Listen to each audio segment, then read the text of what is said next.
Siddhartha Gautama was the founder of Buddhism. As a child, he was protected from all the bad in the world by his parents. Yay, I'm having so much fun. Daddy, what's that? It's nothing. She's just sleeping, okay? Don't worry about it. Wait, she looks like she's... Okay, yay.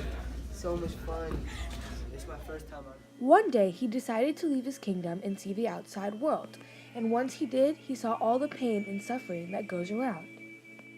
It's my first time out of the kingdom. Let's see how the world is. Oh my god. What is wrong with everyone? There's sick people, dead people. What is wrong with the world?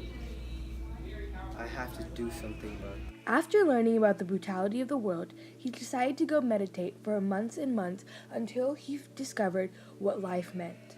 I just woke up from Nirvana, and I'm now going to tell you the Eightfold Path that I learned. This is the Eightfold Path. It's represented by a wheel with all directions intertwined at one area. The Eightfold Path includes having the right mindfulness, which is controlling your thoughts, the right view, which means knowing the truth, the right intention, which means freeing your mind of evil, the right speech, which means says nothing that hurts others, right action, to work for the good of others, right livelihood, to respect life, right effort, to resist evil, and right concentration, to practice meditation. The Four Noble Truths that I learned are: suffering happens. The Four Noble Truths include that life is full of suffering, and suffering comes from desire. Suffering stops when desire stops. So in order to stop those desires, you must follow the Eightfold Path.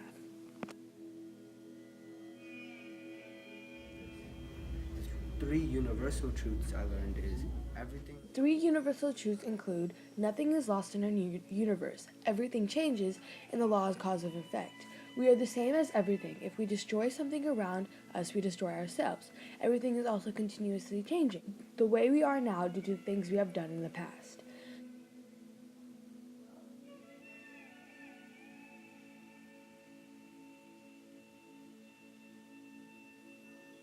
Ashoka played a big part in spreading Buddhism and created the Ashoka Empire.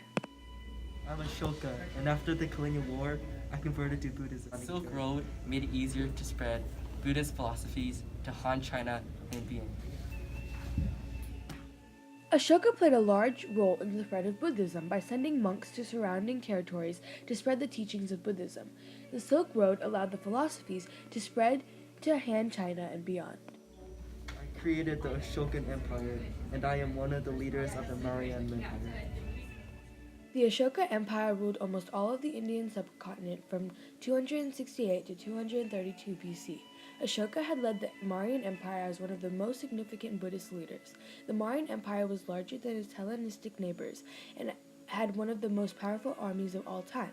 The Ashoka Empire laid the basis for Buddhist and Indian traditions. Here are my Canadar Greek edicts. The edicts of Ashoka are a collection of 33 inscriptions on the pillars of Ashoka, as well as boulders and cave walls made by the Emperor Ashoka. These edicts were influenced by the Greek. The Greek impacted lots of Indian and Buddhist culture. Indian art and architecture was influenced heavily by the Greek. The striking of the observe and reverse side of the coins were also learned from the Greeks. And Indian astronomy has great similarities to Greek astronomy. The Greek philosophy of Orphic and Pythagorean also had a big resemblance to the philosophies in India.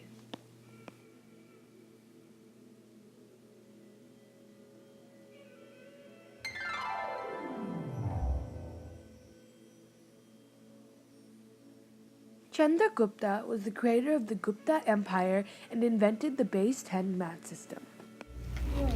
Oh, I'm just doing the base 10 math system that our empire taught us. It's one of the most advanced math systems out there. Too bad our empire is getting taken over by those Huns who are invading from the east, west, and north. The Gupta were the rulers of a Magna state in northeastern India. They maintained an empire over northern and parts of central and western India from the early 4th to the late 6th century CE. The first ruler of the empire was Chandragupta. The Gupta era contributed to science, math, metallurgy, and art, and much of the education that we have today was influenced by the Gupta era. The Hunna people wanted this information from the Guptas and invaded Central Asia, leading to the disappearance of the Gupta Empire in 550 CE. Education as we know it today would not be available without the Gupta era. Many things like the idea of the number zero was created by the Guptas.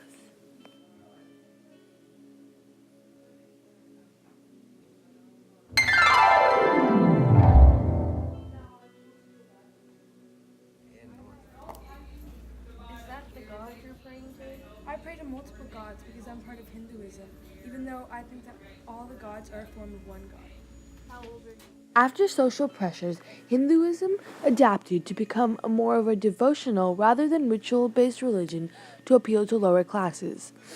It changed its values and said that salvation would come to those who fulfilled their responsibilities in the caste. It also wrote the Bhagavad Gita, which emphasizes the promise of salvation and the expectation for Hindu people. It also created the epics, which were two great poems illustrated by the development of Hindu values. It took the influence of Buddhism and decided the only way to feel at ease with yourself is to discover what makes you most important in the world. Hinduism then appealed to all classes after the changes to fit the needs of ordinary people better.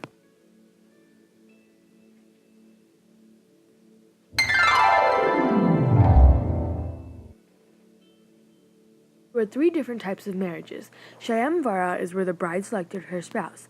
Gadhara Vihaha was a love marriage, and Ashura Vihaha was a marriage where the bride got abducted. How old are you? 14. How old are you? 45. You want to get married to my son and you're paying me this much dowry? That was the most common type of marriage back then. Men usually had multiple housewives, and sati was common, ritual suicide in wives following husband's death. Marriage required a dowry from the bride's side, paid to the groom's side of the family, and child marriages were common.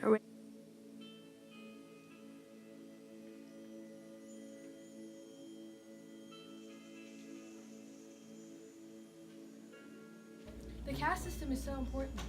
No, it's not. I'm Jane, and I believe my 5 values are celibacy, non-attachment, non-stealing, non-violence, and truth. Jainism has 5 basic principles.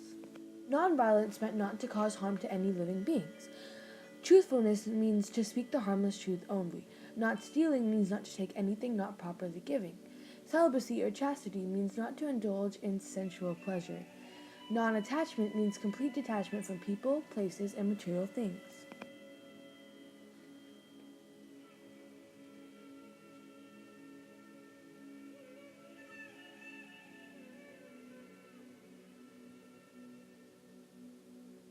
The caste system in India has 5 different parts: the Untouchables, the Sudras, the Vaishyas, the Kshatriyas, and the Brahmins. Untouchables included street sweepers and latrine cleaners. They were given none to little respect and treated by trash by higher classmen. I can't talk to you. I'm an untouchable. The second class are the Sudras. These included commoners, peasants, and servants. They were treated higher than the Untouchables, but still treated with very little respect. The next class are the Vaishyas. These included the merchants and the landowners and businessmen. They were treated with much more respect than the Sudras and Untouchables, but still treated inferior by the Kshatriyas and Brahmins. I'm an untouchable. I'm a Vaishya, so I take responsibility of the business aspect of society. That's why I got so much money. The Kshatriyas were the next caste. These were rulers, warriors, and kings. They were treated with really high respect and had many privileges over the Vaishyas and Sudras. The highest class were the Brahmins. These were the priests and academics and known to be the closest to God. They were treated almost as if they were God, and everyone else was treated inferior to them.